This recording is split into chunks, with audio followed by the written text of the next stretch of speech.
Indege ya mbere yari gukura bimukira ba mbere mu Bwongereza ikabajana mu Rwanda yarasibijwe ejo ku munsi wa kabiri ku munota wa nyuma.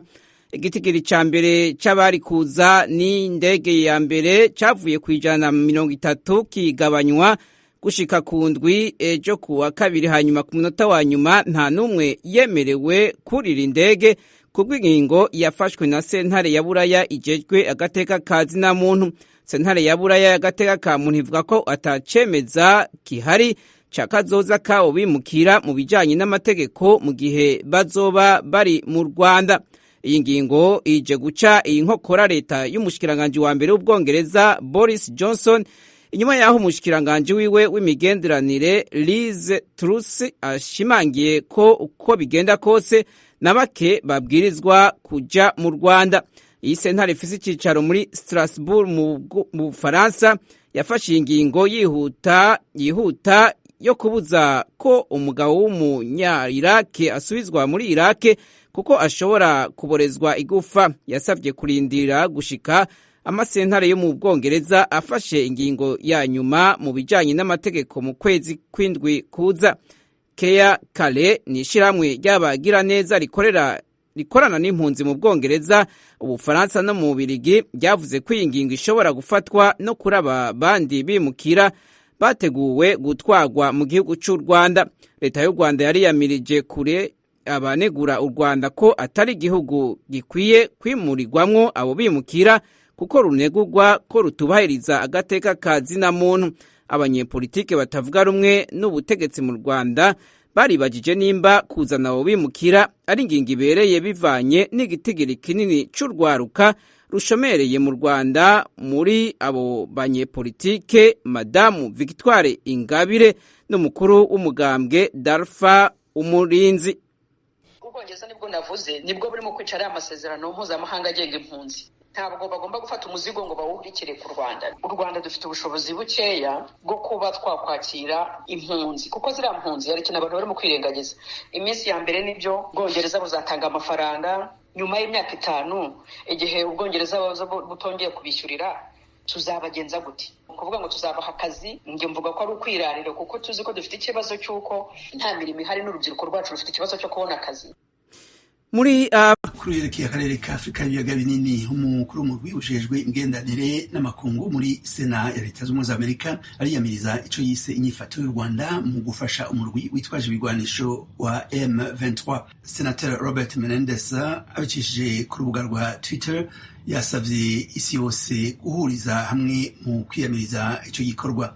Temistokle Mutijima araduha ibindi kuri inkuru. Muri iyi nyandiko ye ngufi kuri Twitter, Senateri Robert Menendez aravugamo ko inkunga u Rwanda rurimo gutera umutwe wa M23 ugaba ibitero ku basivile, ku basirikare ba Loni bashinzwe kubungabunga amahoro no ku gisirikare cya Congo FARDC mu burasirazuba bwa Congo idakwiye kwihanganirwa. Senateri Menendez agasaba ibiro by'uhagarariye Amerika muri Loni, ubuyobozi bwa MONUSCO ndetse n'ibiro bishinzwe Afurika muri Minisiteri y'Ububanyi n'Amahanga ya Amerika gukora iperereza ryihutirwa kuri icyo kibazo no gukurikirana ababifitemo uruhare. Ku rundi ruhande ariko, umuvugizi wa leta y'u Rwanda Madamu Yolande Makoro yamaganye ibivugwa na Senateri Robert Menendez, ahubwo amushinja kubogama. Madamu Makoro nawe abinyujije kuri Twitter yavuze ko kwihutira gufata uruhande vuba gutya bitiza umurinda amakimbirane n'umwuka mubi, ahubwo ko ubusesenguzi bwimbitse kandi butabogamye ku bibera mu burasirazuba bwa Congo ariwo musanzu ukenewe mu gushakira umuti urambye ibibazo by'umutekano muke mu karere k'ibiyaga bigari. Uku guterana amagambo kuri Twitter hagati y'umuvugizi wa leta y'u Rwanda na Senateri Robert Menendez ukuriye komisiyo y'ububanyi n'amahanga muri Sena y'Amerika bije bikurikira ifatwa ry'umujyi wa Bunagana bikozwe n'abarwanyi ba M23.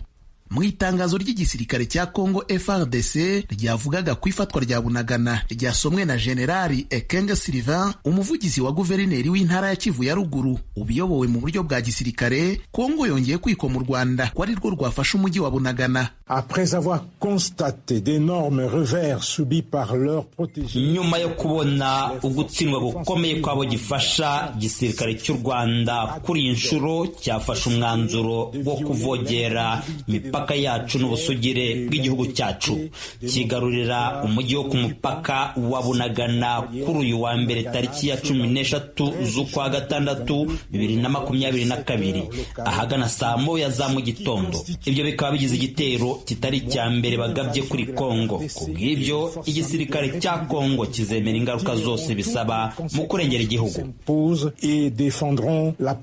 Nyuma y'aho iri tangazo risohokeye mu gitondo cyo kuri uyu wa kabiri, igisirikare cy'u Rwanda nacyo cyasohoye itangazo rigufi mu nteruro imwe rigira riti: igisirikare cy'u Rwanda kiramenyesha abaturage bose ko ubusugire n'umutekano by'abanyarwanda cyo kimwe no kutavogerwa k'ubutaka bw'u Rwanda birinzwe, kandi RDF izakomeza gukora ibishoboka ku buryo ibitero byambukiranya imipaka bigabwa ku butaka bw'u Rwanda bihagarara.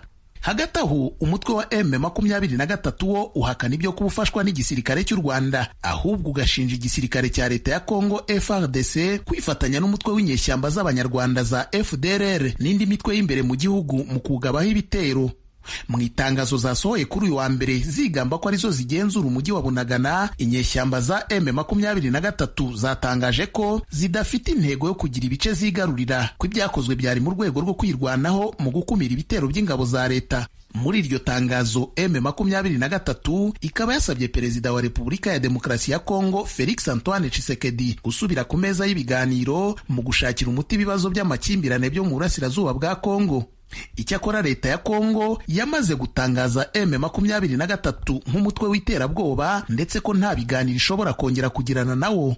Kuva ibitero bya M23 byubuye mu kwezi kwa gatatu k'uyu mwaka, umwuka mubi w'intambara ukomeje gututumba hagati y'u Rwanda n'umuturanyi warwo wo mu burengerazuba Kongo.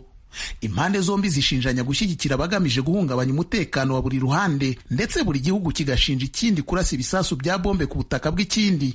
Dukubitire mu Burundi, aho mu gisagara ca Bujumbura ejo ku munsi wa kabiri hatanguye inama y'iminsi ibiri ihuza ibihugu bihurikiye mu ishirahamwe mpuzamakungu ry'ibihugu vyo mu karere k'ibiyaga binini CIRGL.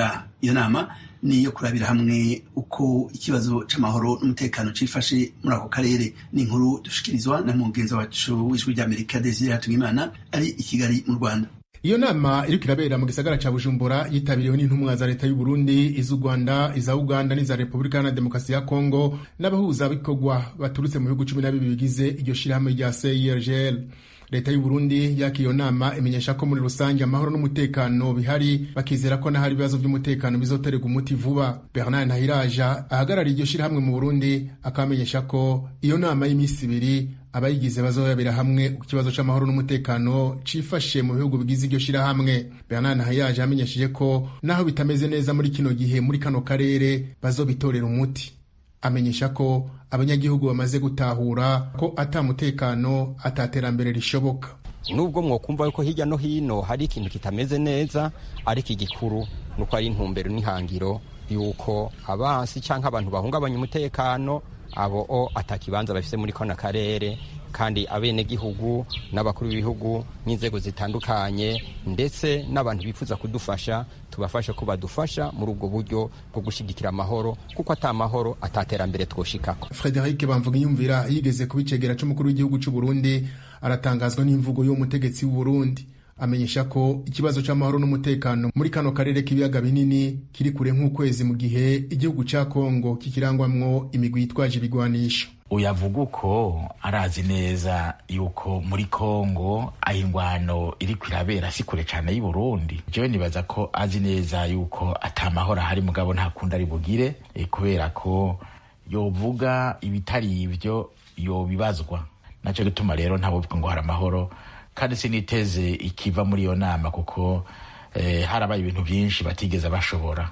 Ku kibazo c'uko ibijanye n'umuhari M23 uri kuragwana mu gihugu ca Kongo vyoba biri mu vyo baziga, Bernard Ntahiraja yishuye agira ati: iyo abantu bakoranye rero sino kubwira ngo iki ntikiza kwigwa canke iki, ariko ibintu byose birafise ababijejwe n'inzego bicako n'ingene baca batanga icegeranyo c'ivyavuyemo. Iyi nama kubisanzwe ijejwe kuvugana ku mugambi wo kwigisha amahoro mu nzego, mu bene gihugu, ariko rero iyo abantu bakoranye uko nababwiye bashobora kuganira byinshi. Ku bijanye n'uwo muhari nyene wa M23, Yasir Mohamed, icegera c'umunyamabanga nshingwabikorwa wa CIRGL, yasavye abagwana gushira ibigwanisho hasi bagashira imbere ibiganiro. Il faut entendre l'appel du peuple. Nukumva kamo kajanye n'amahoro n'umutekano, kuko n'abanyagihugu bacu, abana, abakenyezi bamerewe nabi kubera izo ntambara. Turabasavye bumva kamo k'amahoro tubateye, bumviriza imvuga kuri, abahuza bifuza umutekano n'amahoro, kuko twese twifuza amahoro n'iterambere muri kano karere kacu. Frederic Bamvuginyumvira abona ko ico kibazo ca M23 casa n'icacureshe mu mwaka wa 2013 cyo kwigwa mu mizi bakamenya nyabona igituma kiguma kigaruka, hanyuma hagatoga umuti burundu.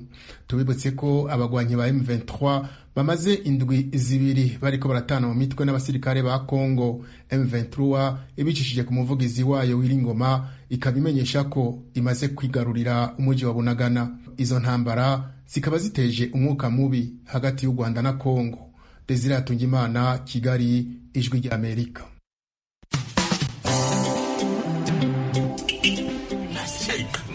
Igira hirya ariko mata. Winyegera ariko.